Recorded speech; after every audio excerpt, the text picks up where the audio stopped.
Hello दोस्तों, आज हम फ्लूइड मैकेनिक्स का एक बहुत बढ़िया चैप्टर है इक्वेशन ऑफ कंटिन्यूटी समझ रहा है। इक्वेशन ऑफ कंटिन्यूटी होता क्या है तो समझते हैं। इक्वेशन ऑफ कंटिन्यूटी के लिए मैं क्या करता हूं, मैं एक ट्यूब बनाया। इस ट्यूब का लेंथ कुछ भी हो, यहाँ पे एरिया A1 है, यहाँ पे एरिया A2 है। Generally A1 is greater then A2। Okay, तो इक्वेशन ऑफ कंटिन्यूटी बोलता है कि the rate of the volume flow rate is constant. Volume flow rate is constant. The volume flow rate is constant.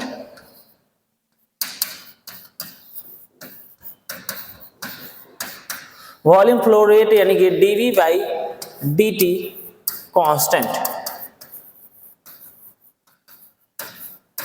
Means अगर इसमें कोई fluid in कर रहा होगा, इसमें कोई फ्लूइड निकल रहा है, बाहर निकल रहा है, तो मान लीजिए यहाँ पे इसका स्पीड था v1, यहाँ पे स्पीड था v2, तो जो वॉल्यूम यहाँ पे इन करेगा उतना ही वॉल्यूम यहाँ पे आउट करना चाहिए। यानी कि हम यहाँ से लिख सकते हैं कि A1 equal to A1 v1 equal to A2 v2।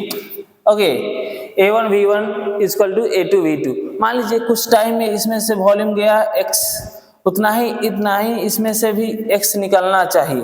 Okay, और दोनों क्या होना चाहिए, रेट ऑफ वॉल्यूम फ्लो क्या होना चाहिए, कांस्टेंट होना चाहिए। यानी कि dV by dt constant means A1 v1 equal to A2 v2। अगर A1 ज्यादा है तो यहाँ पे v1 कम होगा, यहाँ पे एरिया कम है तो v2 ज्यादा होगा। तो we can write v2 is greater than v1।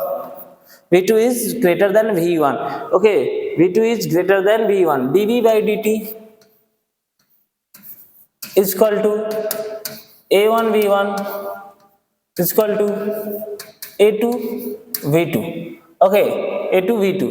ये V1 ये V क्या है, ये वॉल्यूम है, और ये V1 स्पीड है, और ये V2 भी स्पीड 2 है। ओके, उस पॉइंट का तो वॉल्यूम फ्लो रेट क्या होना चाहिए, कांस्टेंट होना चाहिए। dV by dt equal to A1 v1 equal to A2 v2। Volume flow rate constant होना चाहिए। Equation of continuity fluid mechanics का बहुत ही इंपॉर्टेंट पार्ट है, आपको आना चाहिए। Thank you and have a nice day. Okay, अब बात करेंगे बर्नौलीज इक्वेशन का, नेक्स्ट क्लास में देखेंगे। लेकिन पहले याद कीजिएगा कि वॉल्यूम फ्लो रेट कांस्टेंट होना चाहिए। इक्वेशन ऑफ कंटिन्यूटी यही बोलता है A1 v1 equal to A2 v2। Thank you and have a nice day.